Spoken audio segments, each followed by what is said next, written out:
Hello everyone, it's Amy. Welcome back for week 74 of Build Your Stash and Craft. This week we are going to make faux distress ink Daubbers, and we're making them with the washable markers that we got picked up after last week. And so the first thing we're going to do is we're going to use our pliers from our jewelry kit and just kind of twist and pry this end cap up and off. Once you get it up a little bit, you can kind of get your fingernails under there and just pull it off. And then what we're going to do is we're going to use our knife we should be able, just shake that out. I am wearing gloves today because I have company coming tonight and I don't want this ink all over my hands. So these are the ones we got a few weeks ago from the Dollar Tree. I don't wear gloves very often. I don't really care for them a whole lot, but sometimes you need to try and keep your hands a little clean. Very carefully, just slice the plastic that's holding your ink center together and just open that up, and then you can use a skewer, you can use anything you can just pull it out. I like to kind of shred it like this because I want it to kind of be fluffy in the bottom of my jar, and I want it to cover like the whole bottom and take up space. So that's why I do this. Just looks like a bad hair day, at least if you have curly hair like me. Well, technically it's not really curly, it's wavy. Curly would probably be better. But then we're just going to take that and stuff it down in the bottom. Finish getting it off.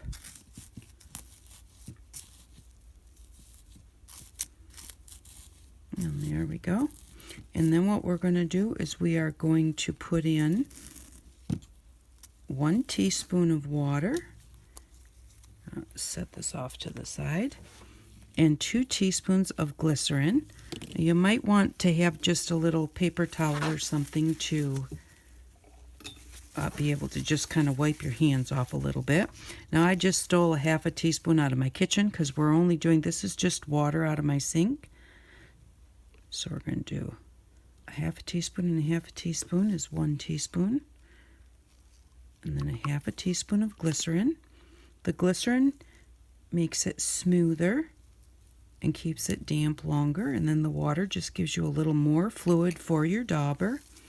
Once you get that all in there, oops, I almost forgot to take the nib out. So if you just take your skewer, now you have to watch because I'll show you in a minute. You got to look down in there and push right on the nib because your skewer can get pushed off to the side. So there's a lot of gap down in there, and so your skewer can go off to the side of the nib, and then you can push and push and your nib's not going to go anywhere. So just put that nib, we're going to stir this up, and then I just kind of make sure that the nib is towards the bottom. That's where your fluids will settle so they can continue to pull the color out of that nib. So there we go, got that mixed up. And then what we're going to do is we're going to take a makeup sponge and we're going to cut it just a little bit shorter than the height of our jar. Just a little bit. Now, it looks like it's not going to work, but we need that dauber to stick up a bit. So I need to look at that again. Right in here. So even though it sticks out, it's going to work. Okay, so there we go. I've got that cut. And it's just a little bit shorter than my jar. And I'm just going to stick that right in there. Not going to squish it down yet because I don't want all that stuff to overflow. And then I'm just going to I have 3 2-inch squares of felt. And so I'm just going to start, I'm going to put my 4 corners on the flat sides of the sponge. I'm going to kind of tuck 2 of those corners in and just start pushing a little bit just a little bit, because you don't want to squish all of that ink out. So you want to give the sponge and the felt a little bit of time to start soaking those up. If you squish it down, everything's going to overflow, and then you've lost all that ink. So once you've got that one on there, just go ahead and take your next one. And this one, I'm just going to offset it from where the points were on the other one. And now that I've got those starting to soak up, I'm going to use a skewer to help push those down in there. And you do want to try and keep it fairly smooth as you're tucking it in, not a lot of bunches and bulk, because you want your dauber top to be smooth. And so you're just going to take your time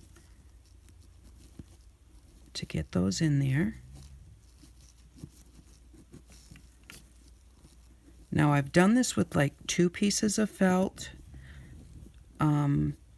and 3 pieces to me works a little bit better.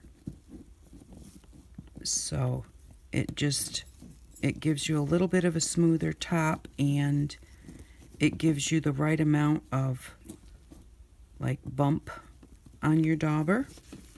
So, and then I'm going to just kind of see, like here, I can tell that that's where my flat side was because it's really close to the top. So it was like this where my sides were. I'm going to put my points at that spot, or my point. Just offsetting them each time, it helps them to stay in better. And that's why I do a square. Originally I tried cutting a circle and tucking it in, which works just fine. It's easier to tuck in, but it doesn't want to stay in as well. Those nice long points is what helps hold this all together. And so once we get this all tucked in and make sure it's smooth, then we're going to prime it to get that ink up into the felt. And even just like regular daubers that you have, when you go to first use them, you have to prime them each time a little bit, because you want to get that ink up into even the felt part of a regular dauber. Now that looks really pretty nice and smooth. Get this out of the way. And then what I'm going to do is I'm just going to kind of push on it so that it kind of soaks up. We're pushing down on the felt, and we're pushing down on that sponge that we put in there. So that's helping them absorb the liquid. Excuse me. Oh, excuse me. Okay, so once we've got that primed, and see, this is really nice and solid now, and that's what you're looking for. You don't want it to be too mushy, because otherwise when you go to use it, it'll mush right back down in there. Okay, now I'm going to stick my skewer all the way towards the bottom and then just give a little bit of a lift. And I'm going to do that on like 4 sides. Just go down to the bottom and lift. Be careful holding on to your top so you don't pop it out. And be careful not to catch your felt as you're going down. As you're going down in there, you don't want to catch your felt and pull it back down. Or push it back down, I should say. So we're going to get that so that we've got a nice little bump sticking out of the top of our dauber. And let's see how this works. Now I've already done the purple, which turns out pink, or maybe it is pink, blue, brown, and orange, and they blend together nicely. I put a drop of water on there. It is water reactive. It edges nicely. So then you can just take it and put it on here. Now you can, when you get your daubers out to use them after they've, like, everything has settled, you can prime it like that and pull it back up. You can maybe set it upside down, let some of that fluid come to the top, remembering that the longer you have it upside down, the more fluid you're going to have right here. That's why I kind of like squishing on it and priming it to make it do that. But so there, we've got that, and then you can use it to edge with. You can use it on your stamps. Let me grab a clear stamp here.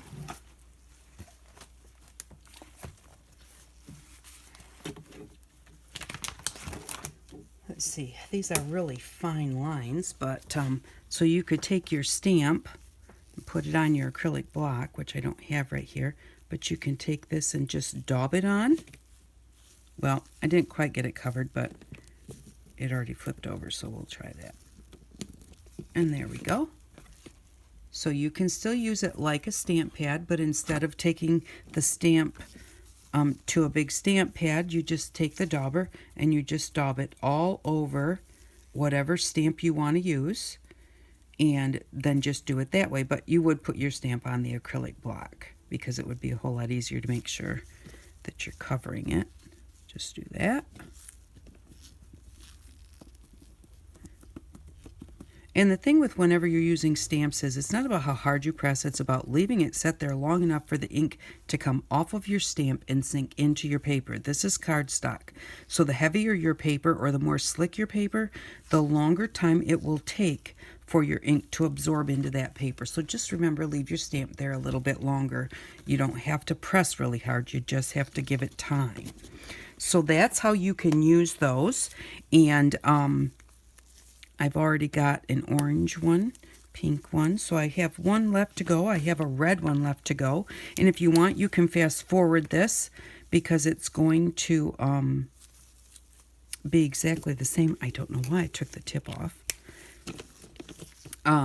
Same as the other one, but I thought that I would just do two so that you could see it a couple of times. Now, the other thing is that talking about ink pads, the ink pads that we made a while ago, and we made those with the hand sanitizer like this. I had a couple of them get dry, and because we don't have a really great seal on how we're storing them, but all I did was I took the hand sanitizer, put a squirt, just one squirt, like over it, spread it around with a credit card, and it came right back.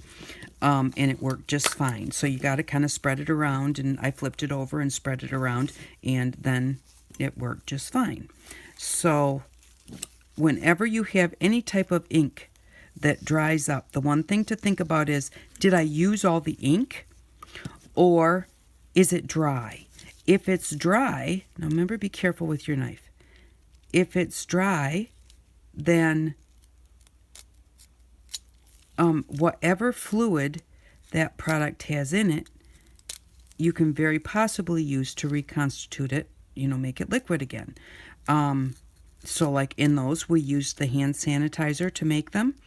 So I knew I hadn't used them up, so I put a little of the hand sanitizer in there, and sure enough, now they work just fine. So like with these ones, if they were to seem to dry up, put a couple of drops of water, couple drops of glycerin, mix it up, and and until you've used up all of your color, that should help. Now some things don't reconstitute very well, or if they get way too dry, you may not be able to get them back again, but it's always worth trying if you've got something that's dried up. You can't hurt anything, because if it's already dried up, you're going to throw it away anyways. So always try. If it's alcohol, like alcohol markers, like Sharpies, and like I haven't even used this color, if you're going to throw it away anyways, try putting a few drops of alcohol in it if you can, because that's an alcohol based, your permanent inks are alcohol based. And if you can't, then maybe just put the nib in some alcohol for just a few minutes, and then turn it upside down so that alcohol can run back into, what did I do with my scissors? Back into your marker. So I'm going to cut it just a little bit shorter than my jar, and then set it in there. Oops, I almost forgot. Oh, two things. I almost forgot the nib, which is where a lot of your color is. Don't forget your nib. That is where there's a great amount of color. Find the middle down there. Oh, come on, it keeps going off to the side. Oh, you know what? might help if I didn't use the pointy end. Maybe the flat end would work better.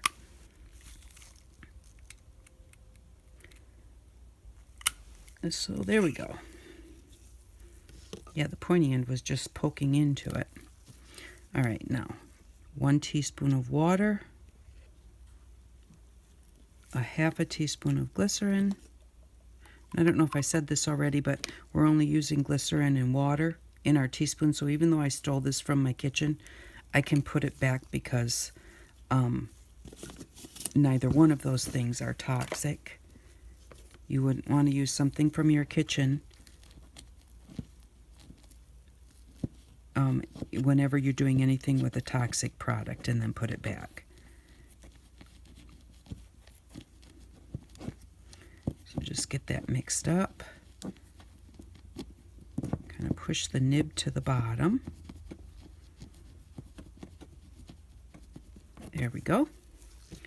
Set our sponge in there. And start with our first piece of felt.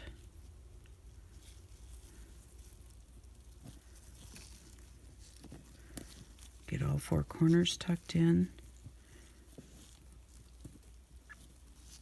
And just slowly give it a chance to suck up the fluids so that we don't lose any.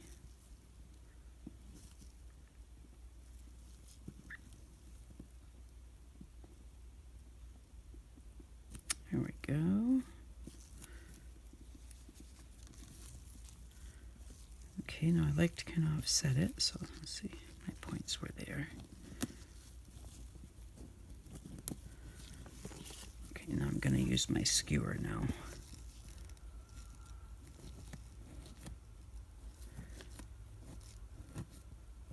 On the first one, it's popped up so tall because of that sponge sticking out that you can just, fold in the 4 corners and then push in your edges very easily. And then the other layers, because you want to make sure that you get those, like you don't want to fold them over, you want them to go down there straight because those corners hold it in for you, because they're so long, so that it doesn't just pop right out. And I was just looking, I can tell my corner is here and here, so I'm going to put this corner here, just so that they're offset. And that will help hold it in better.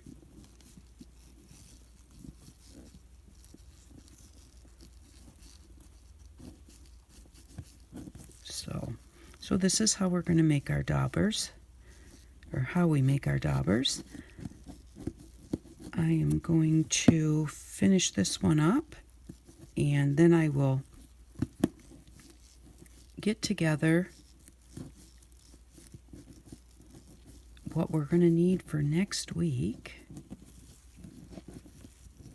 See, now I just pushed really hard on that and it caught on my point, so the whole thing kind of rotated. So I needed to kind of put it back where it belongs. But like I said, it's better if you kind of really take your time with the way that you tuck those in, because you want them to last forever. I don't want to fiddle too much right now because it just takes that much more time.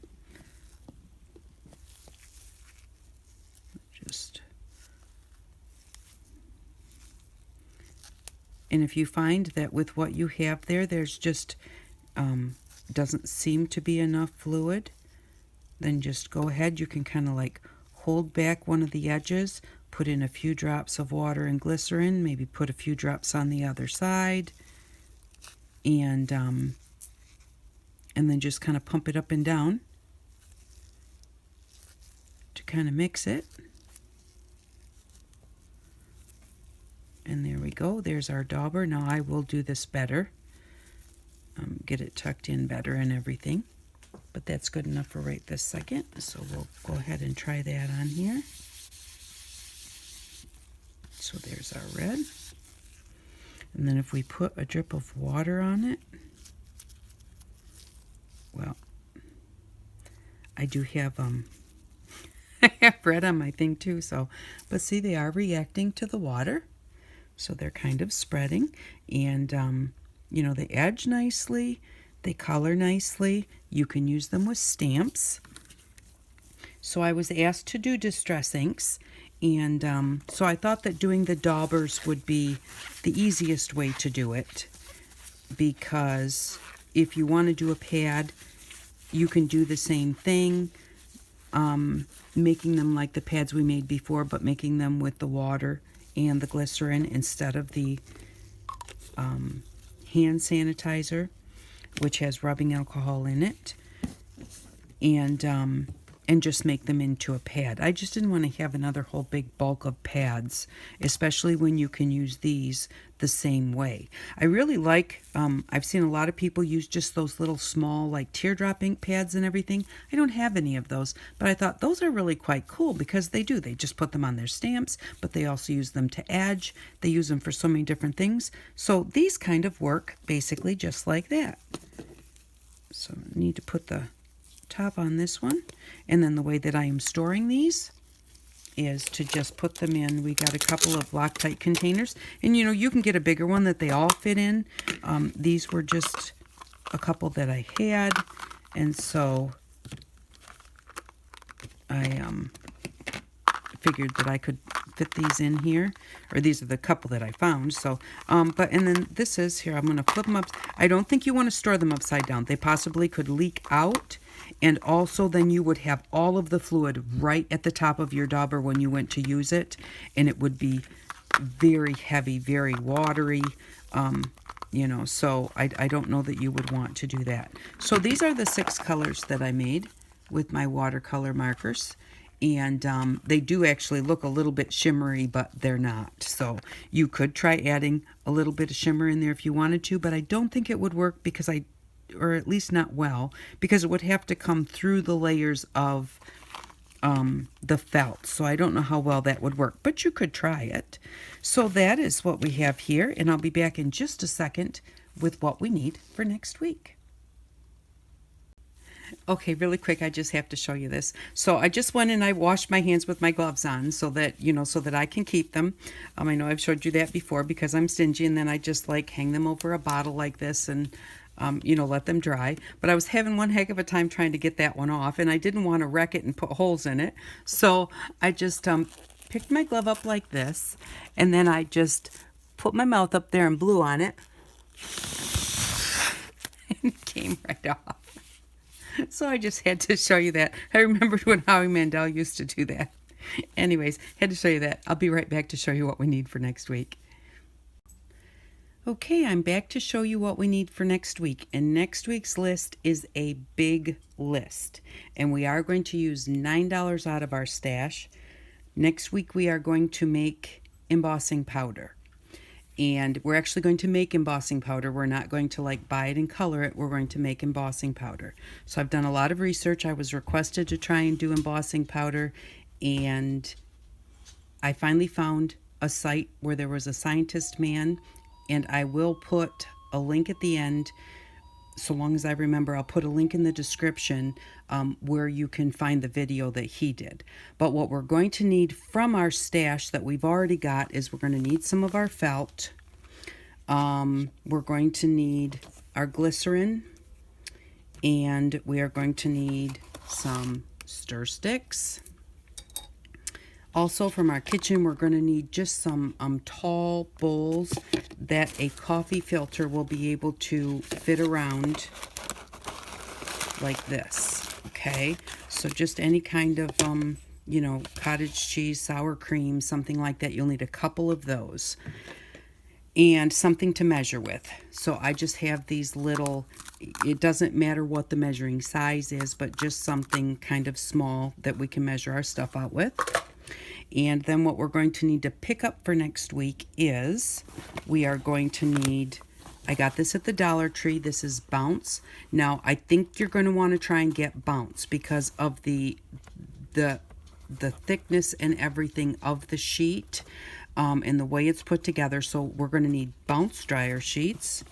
That's 1. We're going to need a little bowl. That's 2.